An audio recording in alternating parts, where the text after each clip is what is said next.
Hi, everyone, and welcome to this week's episode of Your Career Unscripted. I'm your host, Jane Bernhardt, and I interview business leaders and rising leaders on their career journey to hopefully inspire yours. I'm very excited about our guest today. Our guest is Suba Vasudevan, as COO of Mozilla.org and SVP at Mozilla Corp, with 22 plus years of global leadership across technology, AI, trust and safety, and advertising. Suba Vasudevan is responsible for leading Mozilla's operational strategy to bring better, more relevant products to new audiences. Suba spent well over 2 decades leading small and large teams in strategy, operations, analytics, customer support, and trust and safety. She has nurtured and expanded critical global organizations within Meta, formerly Facebook, driving innovation and trust. Prior, she advised clients across industries at KPMG's advisory services and began her career as a journalist in India, exploring the intersection of technology and business. She has a master's degree in information systems from Texas A&M and a bachelor's in computer engineering from Mumbai University. For several years, Suba served as a board member for Mainspring Schools, a local nonprofit in Austin, Texas, for children from underprivileged families, leading their strategic planning committee and demonstrating her commitment to community and inclusion-focused initiatives. Such a cool bio. I'm so excited to be able to learn about your story. It's so interesting to see you have such a technical background and you have so much leadership experience, which I'm sure comes with skills in like so many different areas. And I'm honored to get to learn from you and about you. And I'm very appreciative of your time. So thank you so much for coming on the show. Thank you, Jane. I am excited. I think this is a great podcast. Thank you. I appreciate that. I would love it if you could walk us through your journey. This is the first time we're meeting. So I made a large career pivot from acting to business, and I experienced a lot of growing pains. And one of the things I want to do with this podcast is help people understand that growing pains are just part of literally everyone's journey, and they're just not the part that always gets talked about. So I would love if you would talk us through your journey with a spotlight on any growing pains you feel comfortable talking about and how you kind of move through those along the way. Yeah, that's important. You know, I've not made a big pivot like yours from acting to business, because that's quite the pivot. And it's so admirable. I'm in awe. I've had a slightly nonlinear career as I see it. I would also say in any career, there's something that's always underlying, right? Mine has always been driven by one thing, which is curiosity about systems and the people they're built for. What I mean by that is I started in journalism while getting a computer engineering degree in India. So I did 2 things in parallel. And that's crazy because you have a left brain, right brain moment happening all at once. But that's where I learned to ask better questions. That's also where I learned to not shy away from the hard, right? After that, I moved into consulting and auditing with KPMG, where I learned to structure the hard and the messy problems into something that made sense. After that, I found my home in tech, leading a whole bunch of teams. You've already talked about my bio, so I won't go into it. That was at Meta, and then 2 years ago, I joined Mozilla. Along the way, though, I've raised twins who are now 14, changed jobs during absolutely sleepless years. And in all of that, I had to figure out, how does one lead with clarity in moments of chaos? Trust me, both at home and at work, sometimes in the same hour. But each chapter taught me you've got to stay adaptive, you've got to stay principled, but mainly you've got to stay human. And I think with that, any growing pain smooths itself. I also know you asked me about growing pains, so let me go there a little bit. You know, in my early 20s, I thought success meant checking every box, making partner at the firm, or surrounding myself by a certain kind of people. Over time, I realized that's all, logically doesn't make sense. That just doesn't work. I realized that we as humans, many of us need agency, we need meaning, and we need alignment. Those are all important things, and that's sort of part of my growth and my growing pains journey, so to speak. So now I have a simple mantra. I ask myself, who am I working for? Who am I working with? And what am I working on? Again, as you might have seen from my LinkedIn, I don't make changes very often in my career, but when I do, these 3 questions that I ask myself have come in extremely handy. And the very first real growing pain, you mentioned moving from acting to business.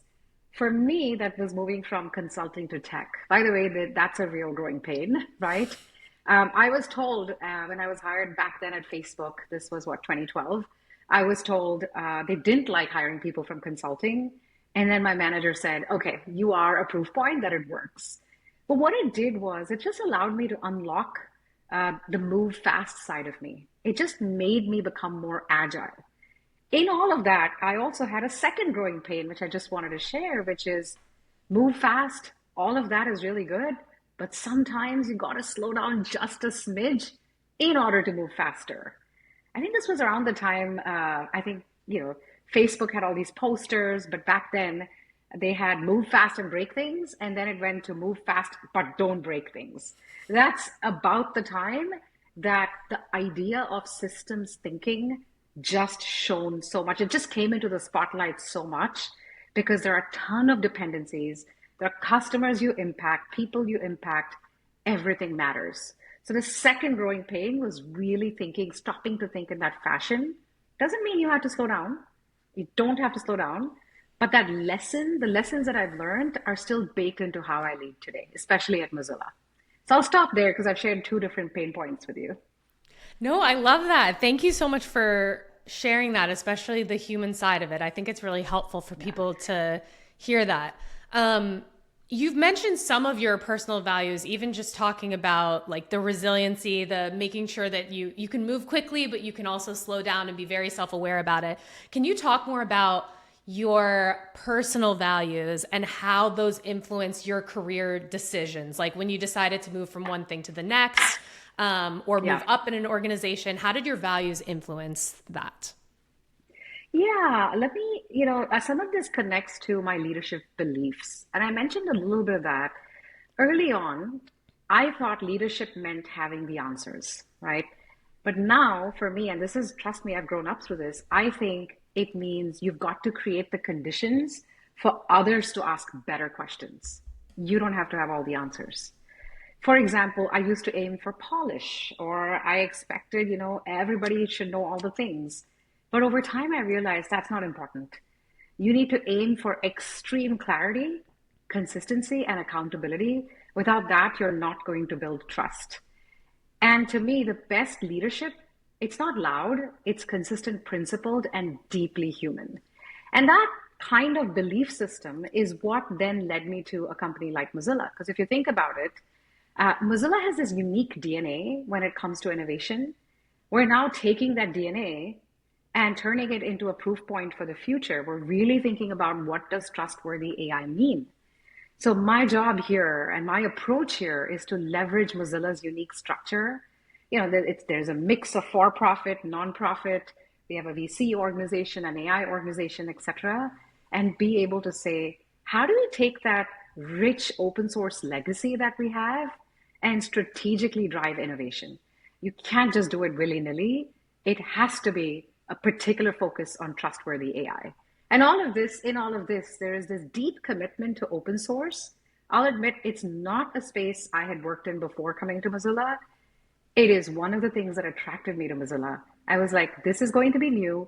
It's unique. This is a company that has a manifesto that cares about the world and an open and healthy internet. So in a way, just sharing that with you, I think I've shared what goes into my decision making and what those values are. Yeah, I think that's really helpful. And I love what you were saying about how earlier on you felt like leadership meant having all the answers and being super polished. And then you realized it was helping other people ask the right questions.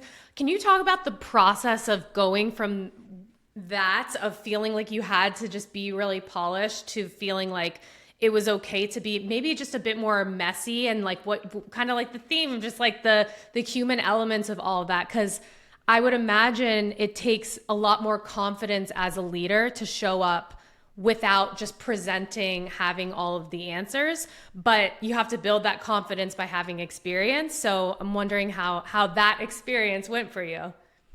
Yeah. So when you work on hard, gnarly problems, and I've had to do this both at KPMG and at Meta, and now definitely at Mozilla, sometimes it feels like the best way forward is to be super prepared, super planned, entering a meeting. Because what if you don't have all the answers? And that's the mistake you make. It's okay to show up, as I realized through some hard meetings that I was in at Meta in particular. I realized it's okay not to have all the answers. There's more power in admitting to it and saying, that's a good question. Let me get back to you, right? It feels like you're taking ownership. That's the accountability value that I hold dear. You're taking ownership in the moment. You're also being truthful and saying, I don't know the answer. That's useful as a question, useful information for me to take back. I will bring it back to you. At the same time, when you enter a room, I noticed particularly people that I was coaching up on my team, and there was a senior leader, super senior exec in the room asking a question. The people on my team would just inundate the room, like overflood the room with all of the amazing knowledge in their brain. And I'm sitting there going, this person is not swimming at the same depth as you are. You've lost the audience. Because then I'm getting this sidebar question from them on, can you clarify? So then we went with this philosophy of extreme clarity. Like, let's be extremely clear on what we know, what we don't know, and when we're going to follow up. So it's completely okay not to overwhelm the other person with everything you know. And you start doing that consistently over time, over and over again. People start trusting you, whether it's your cross-functional partners, whether it's leaders above you. They just know that you take accountability, you'll come back with the answers, and you're open to just being honest. That's it. It's all about that. Yeah, I mean, it's very inspiring. And I wish more leaders cared or just prioritize the accountability part, because it takes that level of self-awareness to even realize that that's something that you have to do, and that it makes the environment better for everyone and more authentic. And I think that's going to be really helpful to hear for someone who is earlier in their career. Speaking of, I would love to talk about your early career. If we go back in time a little bit and we look at when you graduated college and you were figuring out what you wanted to do, what did you want to do? What were you looking for in a job? What were you trying to fulfill then? Like, what did you want out of like that first job out of school? Yeah, I would say my first job out of school that was not the journalism job in India, where I had my bachelor's in computer engineering degree. I came to the US to get a master at Texas A&M in information systems. I didn't know where that was going to take me. All I knew was there's something out there at the intersection of business and tech, and I didn't know what that something was. I also quite enjoyed working with data and just making sense of it and asking those questions like, why, like that annoying toddler. So that curiosity and that ability to sort of zoom into details, zoom out as needed, I think all of that, when you're that young, you don't know always what that means as far as the next career is concerned. Like my kids are teenagers now, young teenagers, and in their early teens, they don't know what they want to do. So every time we have a conversation, I'm like, that's okay. I didn't know what I really could end up in as a career when I was in my early 20s. Quite honestly, it was through a college career fair that I ended up working at KPMG.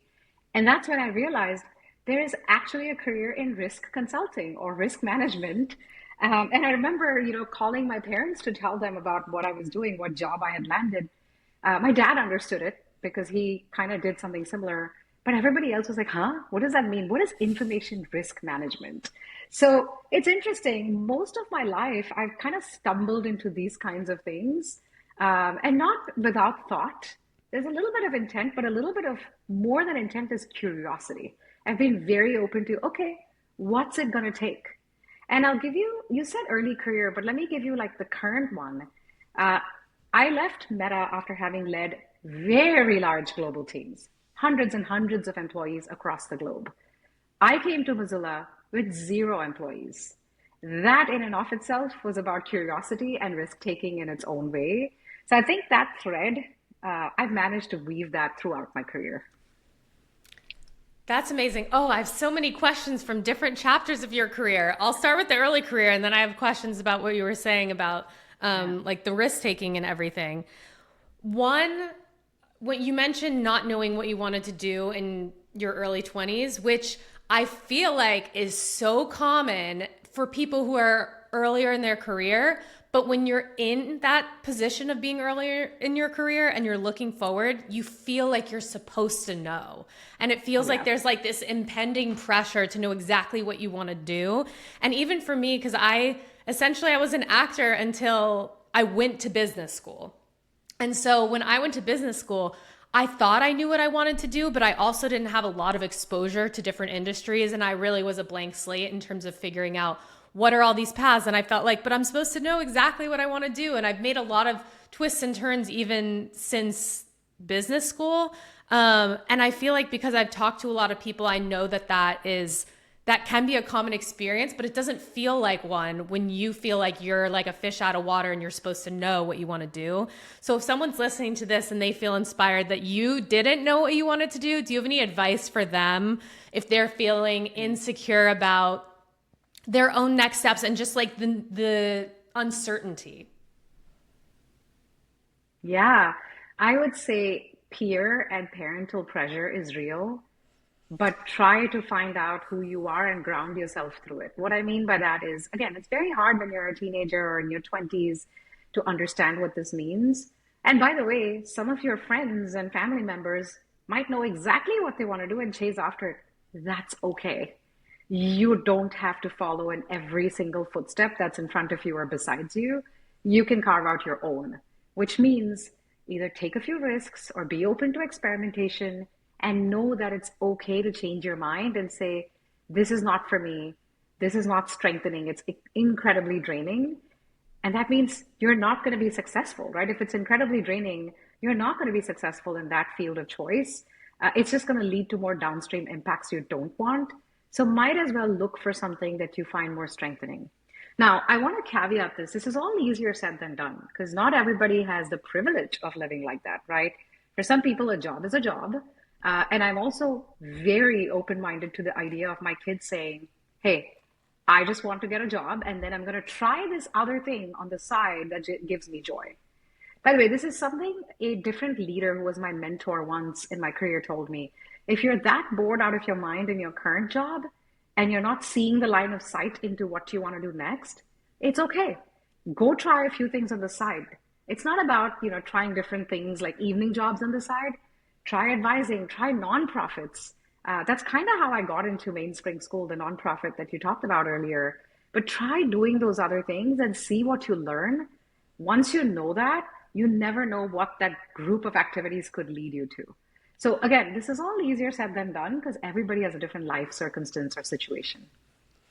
I think that's great advice because you can learn a lot from taking, like, even if you just have a little bit of free time in your day and figuring out like what fills you and what inspires you. I want to go back to you talking about your transition from Meta to Mozilla. Can you elaborate a bit more on that decision and what inspired you to go to Mozilla and just anything you feel comfortable sharing about that? Yeah. I have a firm belief that any company teaches you a ton. Just like my journalism taught me a few things that got me into KPMG, that got me into a few things, that taught me a few things that got me into Meta, right? So I think it's up to the human or the person on the enduring lessons that they pick up and carry with them to the next job and the next job. So when I was at Meta, I do think it taught me how to be a deeply nuanced situational leader, right? It really taught me how to execute super well and move with that clarity, consistency, and confidence that I talked about earlier. And my why for Mozilla also, I mentioned it a little bit, being able to lead this next chapter at Mozilla for this incredibly amazing legacy that the company has is what attracted me here. But more importantly, I wanted to come to a place where I knew I could bring the things I learned from the previous places and actually put it to work for something, for some purpose. And that sense of purpose is why I came to Mozilla, right? So Mozilla's manifesto is pretty enduring. It's about the open, equitable internet.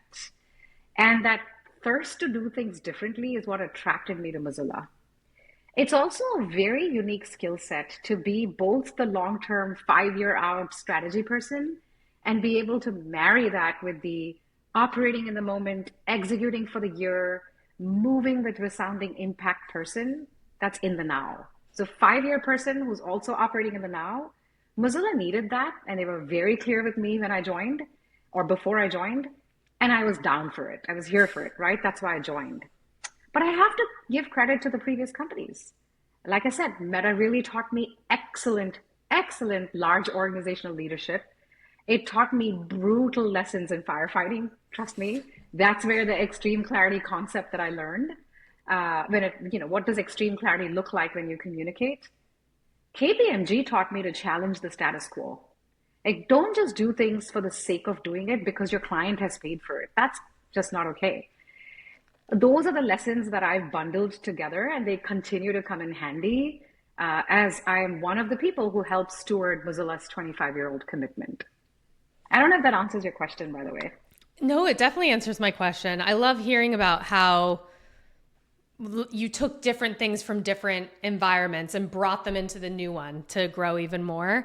Can you talk about your work at Mozilla and the skills that you use every day? If someone is like, listen to your bio and they think, oh, that's so interesting. I have a similar degree, but I want to be that in 20 years. Like, what are you doing every day? How do you spend your time?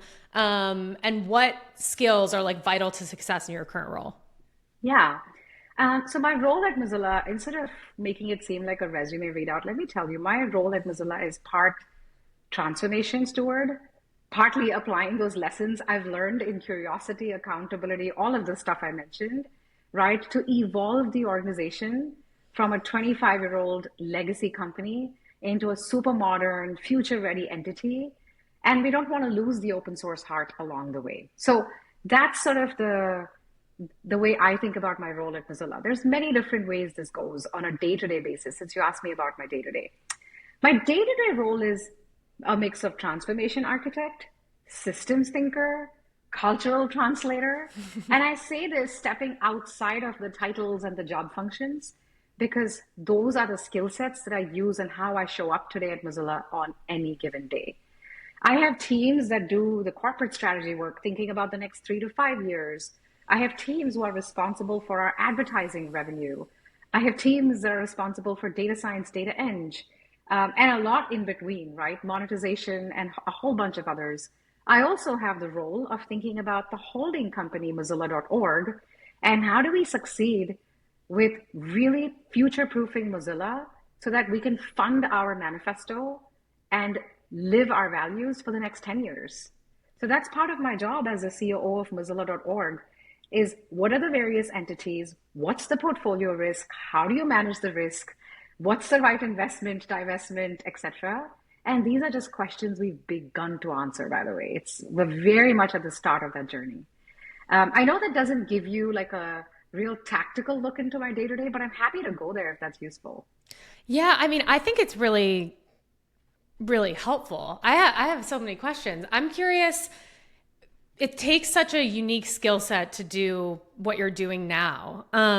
What do you think, if you look back on earlier in your career, what do you think you did early on that got you to where you are now? Because it seems like now you're in such an influential, important role that is like pivotal in the company. How do you think you got there? Yeah, I got there by being open to feedback. I still remember KPMG, one of my earliest managers. I went to him and said, hey, what feedback do you have for me on this project now that this project is done? And he kind of looked at me because I don't think there was necessarily a rampant culture of real-time feedback, but I was craving it. And I said, just tell me, how did I do? Like, I don't want to, wait till my performance review cycle, or I don't want to not know because I'm new here. And his look told me everything. It told me that I had made him suitably uncomfortable, but also that I was asking the right question. And he gave me good feedback. It helped me do the next project better, but it also helped me build confidence in the things that I was actually doing well. And so that's something that I hugely am an advocate for real-time feedback. Seeking it, giving it, and making sure that it lands. This is important, right? Being afraid of feedback doesn't get anyone anywhere. There is a saying, feedback is a gift, and I believe in that. So I think that's one example, just one example of the thing that helps. Another example, and I haven't thought about this for a while actually, but you asking me prompted me, is peeking around the corners. Peeking around the corners and being able to say, I can predict that's not going to go well, or hey, that's a brilliant idea. You need to have a little bit of that futuristic thinking. I'm not saying hugely futuristic, like what's going to happen in the world in 20 years. That's not what I'm talking about. But think ahead. Think ahead to play that long game and see what could go wrong or what could go right. That's a useful skill set that I honed and learned from others over the years. And then today, as a leader, it's what helps me both move fast in making decisions and move slow when needed without holding a whole bunch of people up. Because all of a sudden, your brain is wired to ask the future looking questions and that those systems thinking questions. So I think those are two examples of things that I've learned over the years that have helped me.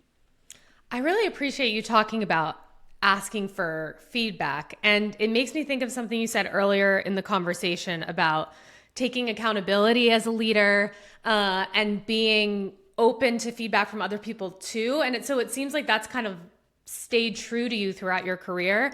And I think I talk to like a lot of young professionals who are earlier in their career, and they really feel like they have to, put on I know all the things they're afraid to ask for feedback, because I don't know if it's that they're just afraid of what they're going to hear, or they're afraid of like opening the door to all of that, because it does require some bravery to put yourself on the spot and some self-awareness to take some criticism. Do you have any advice for a young person who wants feedback but is nervous to push themselves to ask for it? Yeah, I think it's human and I think it's valid and I think it takes practice. So, something that I worked on with some folks that I had hired out of UT Austin, in fact, long ago to my team at Meta, is I insisted that they learn to give each other feedback first, peer feedback, in a way that felt safe. Pick your safe person, ask them for feedback, do a little bit of feedback giving, peer coaching, etc. That's almost like rehearsing for the big stage, so to speak. And then as a manager, what I would do is I would actually have sessions where it was about feedback from me. I would label it as such, some of those one-on-ones, and I would say, please come in and give me feedback. And please know that this and everything you share, nothing will be held against you. And this is the kind of thing that I'm going to work on.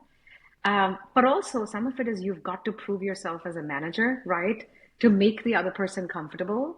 So I always put myself in the shoes of how am I going to close the loop? I'm going to take that feedback and show them that I actually worked on it. Otherwise, no one's going to believe that I care, right? So that's the other side of the story from what you're asking. Coming back to a person who's younger in their career and how do they get over it? The peer coaching, working with someone you trust who's safe on feedback mechanisms, that's number one. But also think ahead. How are you going to respond to feedback that you got or that you're going to get that you may not like or believe in or agree with? Are you going to fight it in the moment? Are you going to come across as defensive? Or are you going to say, maybe there's something here. Let me hear it out. Let me think over it and come back. And that level of patience, reactive patience, even if it's not something you completely agree with, that takes time and that takes practice. So my advice to younger folks, either setting out to have a career or in their early careers is do it consistently, practice, don't be afraid. And at the same time, when you get feedback, consider it. Don't react immediately and get defensive, because all of a sudden that relationship is not going to be helped by your defensiveness. Also, there will be times in your career, many times in fact, when you will not agree with the feedback that you get. However, it's really important to understand what's the signal and what's the noise. And that signal versus noise has helped me incredibly in my career in taking the feedback and then saying, I'm not going to work on every single sentence I heard face value, but hey, there's something there, something I need to shift. Whether it's work I need to do, or whether it's how I manage up or manage out or something. So there's value in all of these little moments. That is such unique advice. I'm going to remember that and think about that. So when you were a manager and you asked people for feedback, what do you think inspired you to do that? Because I don't think that's something that I've heard other people do often. And it takes confidence on your end. You have to be able to like take it. And you're also setting an example of like, giving feedback, and so that when you give feedback that people know that they're receptive to it too. So you're kind of demonstrating like that resiliency too. But where does that come from? Was there a person that you saw do that? Is it just something that you came up with? Because I think that's a unique thing to do and something I really respect, and it's really interesting. Part of it was company culture. Part of it was me wondering how to remove the sting of any real-time feedback. For a lot of people I had hired, I was building my teams back then, 0 to 1, hiring a lot of just out of college individuals. And I knew this would be unique. Some people would react a certain way or not. So just getting a read on people, I knew I had to do something drastically different. And that meant it started with me and them learning to give me feedback, knowing it's still safe to do so, and that I would work on it. By the way, in both directions, because I have talked about this with people afterwards, once we all got used to it, before people would walk into that room for that one-on-one, this is in person, I would cringe a little inside and say, oh my God, what am I going to hear today? Like, how is this going to go? And how am I going to handle it? But after that first moment of like that feeling in your gut, it's fine. Like in that moment when you're being told something, you've already worked out all the, those feelings of like uncertainty and insecurity and underconfidence. And then the meeting's over and it's fine. It's what you do after that matters. And then same thing, when I've talked to other people who gave me feedback, they're like, oh, we were so scared walking in. We didn't know how to do this because the first few rounds, it was a nothing burger. Trust me, I didn't really get meaty feedback. It was like, oh, could you do this favor for me? I'm like, that's not feedback. That's you asking me for a favor. But one of the people I was brainstorming this with said it took about 2 tries, and then the third time's the charm, I guess, because it worked out. They actually mustered the courage.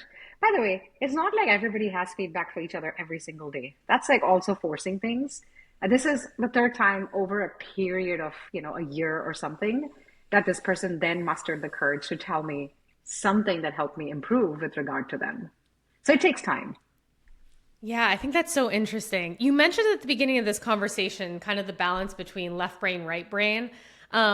I'm curious to hear you talk about that because your background is so technical. You have so much strategic experience and so much knowledge of the industries that you've been in for decades. And also everything that you've said indicates like you're really great with people and you're willing to self-reflect and like all of those qualities that like are on like the EQ side of things. And so you're like balancing both things. And it makes me wonder if like that's one of the reasons you've been so successful in the field. And also how do you think about balancing those two sides of yourself? Yeah, this is a good one. In fact, I wrote about this, about vulnerability in my leadership blog on my Substack, actually. It's called The Step Up on Substack. It actually took feedback for me to make sure that people saw the EQ side of me a lot more. Because people saw me as this doer and this thinker and this person who was always thinking about what's next and doing in the moment. This was way back then 10 years ago or something at this point.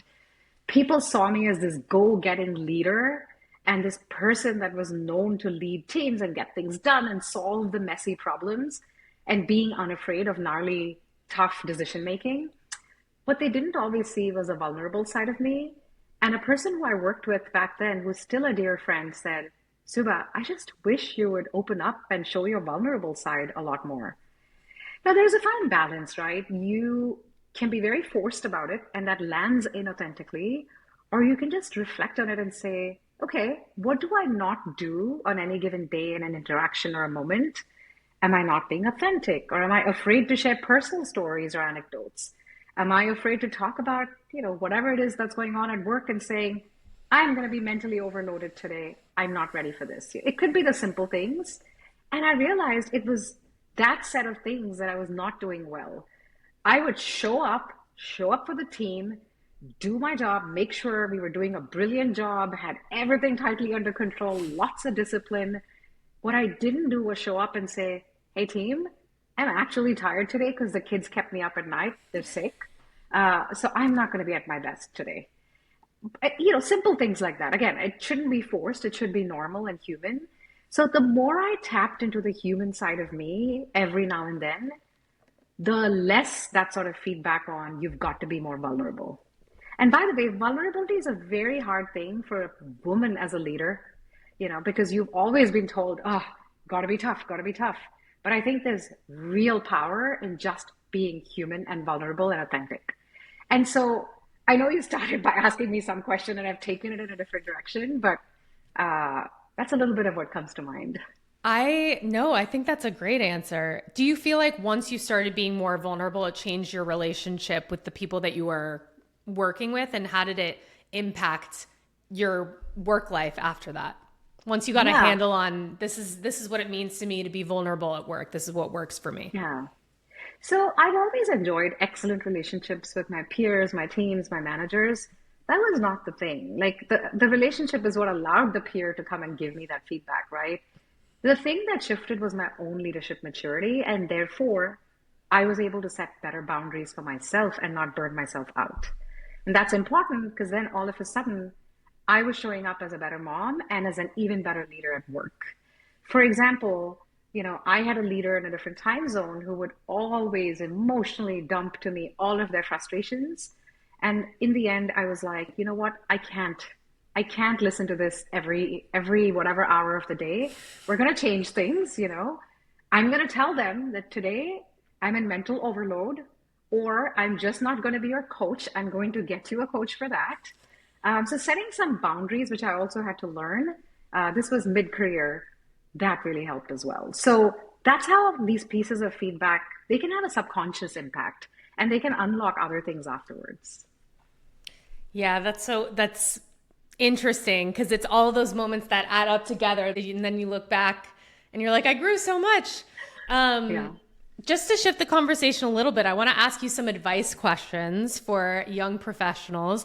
If someone has been at a role for 1 to 2 years and they're trying to figure out what can I do to get myself promoted? When do I start the conversation about that? How do I make a good impression? How do I be brave enough to ask questions about that? Do you have any advice on someone kind of showing up earlier on in a company, since you've moved up so much, on getting promoted and putting forth the best version of themselves? Yeah. Oh God, I've had so many failures. I'm very happy to give people advice. But some things that I think I did right was saying yes to messy projects. So my advice is absolutely say yes to the unsexy work because it's cool and a short-term fix, to be leading those sexy projects that get you Insta recognition. But the unsexy work is playing the long game when it comes to the long-term career growth and recognition. The second piece is ask the dumb question in the meeting. No question is dumb. By the way, I didn't do this well during my KPMG days, and it's something that I started immediately doing in my Facebook or Meta days, and definitely after joining Mozilla. Because that dumb question, I realized, is often the smartest question in the room. Because the number of times we have imposter syndrome and don't ask a question, I mean, it's insane that the number of times I've done that. I wish I had asked it because when I do it or have done it, I realized people would actually look at each other and be like, that's a good question. We didn't think about that, or we haven't revisited that topic in a while. So when I pushed myself to start asking, people would genuinely have to pause and think. And guess what? Those seemingly basic questions pushed us to cutting through the noise and getting to first principles. And those basic sort of truths or brutal truths, whatever they might be, those are the first principles. That mindset is super important to get any room to, right? So that's one piece of advice that I would give. You also had a question for me on what gets people promoted, right? This is an interesting one. There are some companies which have systems in place. You do a great job, you get a great rating, you get promoted every 2 years. Otherwise, you're pretty much stagnant. They might have a role for you or you're out. So there's all kinds of systems in different companies. But beyond all that, when people talk to me about growth, I always ask them, what does growth mean for you? Does it mean the next title, i.e., a promotion? Or does it mean something else? A change in scope, a change in job? Where do you want to be in 5 years? You will not know the answer, but you may. It's okay. Irrespective, do you have an inkling of what path you want to take, right? So when people come to me and talk about growth, that's the conversation. But then again, at the heart of it, what people gets promoted, for me at least, there are a few values. Focus on outcomes, make others better, and be the person that people come to for high stakes, gnarly problems. Because guess what? By then, they've started trusting you. And of course, companies have career level guides and expectations grids and all that stuff. And evaluating people at the next level before they get promoted is one way of getting them promoted eventually, right? Because you're giving them tough feedback for the next level. But at the end of the day, if you don't do the things that I said earlier, you don't take accountability, it it doesn't matter, right? Because you don't, it's not about just your individual performance that has to be great. You have to be a great teammate. You have to be a solid pattern finder and enable good decisions. So are you being the hero or are you going to scale your impact to other people is something I always ask myself. I love that you pose the question, what does growth mean to you? Because it does mean something different to everyone, and it's important to look inwards at that. And I appreciate you asking that question, which leads into my next question. I'm writing an article right now on what success means to different people, because I think it means something different to everyone based on, we talked about your personal values at the beginning of this. Anyone who's listening to this has different personal values. Growth means something different to them. And I want to help people hear people's different definitions of success and fulfillment, so that if someone's listening to this and they can take what works for them and what inspires them and come up with their own definition. So I'm essentially writing this piece and asking you this question of, what does success mean to you, to inspire people to figure it out for themselves? So what does success mean? Yeah. Gosh, this is such a good one because it absolutely varies from person to person. When I was younger in my career, I wanted to be in the big leagues. I wanted to bat in the big leagues. But now I feel like I just want to reshape the game. And that's easier to say when you've hit a certain stage of your career. It's so much harder to say when you're younger in your career, because without that aspiration to keep climbing up the career ladder, you don't get to reshape the game, right? So there's a little bit of a caveat there. One way of looking at success is about, again, I'll go back to systems thinking. Success is about building systems that might outlive you, your calendar, or the leadership team that you have today, right? So when the culture you helped shape and the company and the systems that you help shape makes better decisions, even when you're not in the room, to me, that's success. And again, I'm conscious that I'm speaking from the perspective of a senior tenured leader, and this doesn't necessarily resonate for everybody. But I do think if you think of your North Star in those terms, that's a very different definition of success than just getting to the next promotion and the next promotion. And the reason for this is very simple in my mind. It's very easy to ship products, right? Shipping products is easy. Shipping products that shift entire generations, entire economies is hard. You sometimes need to be in the right place at the right time for that. But shipping what shapes entire systems for decades to come is hardest. And that to me is success. Everybody can do that in their own little way, whether it's the nonprofit you work for, whether it's the extremely tenured executive leadership role that you're in. So that's sort of some of my views on success. I appreciate your drive for impact. I think that's very inspiring that you want to have like a lasting impact on the people that you work with.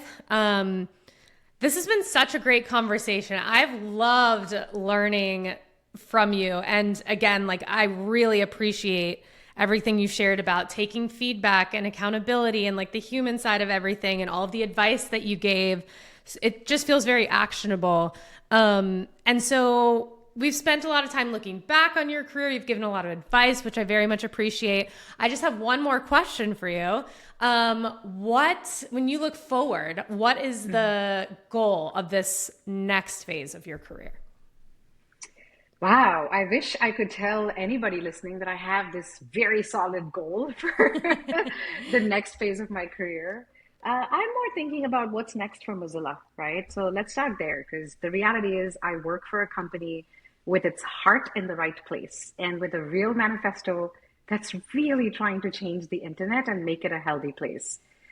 So if you apply first principles thinking to that, and AI has been around for a very long time, but AI in the way, shape, and form that it's today is here and has been here for the past couple years.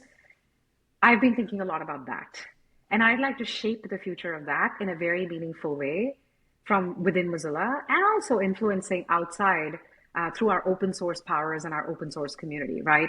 The questions we at Mozilla, and I am intentionally stepping back to ask, include things like, what should AI look like in a world where users have choice, where users are not the vendors or not the companies that are building different LLMs have complete control? What does that look like? And what are the root conditions needed for user agency, consumer transparency, and truly healthy competition on the internet, right? So there are quite a few design principles that could go into those sorts of questions. But I'm going to stop there and say, in action, this means you've got to deconstruct assumptions that exist in a rampant form in the world. You've got to redefine what good looks like and build from a place of values, not from a place of convenience. That's what this current chapter and hopefully my next chapter looks like. I love that. And that leaves me, I'm not even sure what I want to research from you talking about that, but I need to go do homework on something. So thank you for the thinking inspiration. And thank you for this wonderful conversation. It was so lovely to get to connect with you and learn about you. And I'm really excited to share this with other people. I think people are going to feel very motivated by learning from your story. Thank you, Jane. Your questions certainly got me thinking, so I appreciate that. Sometimes it's good to pause and really reflect. So I appreciate the opportunity. Of course.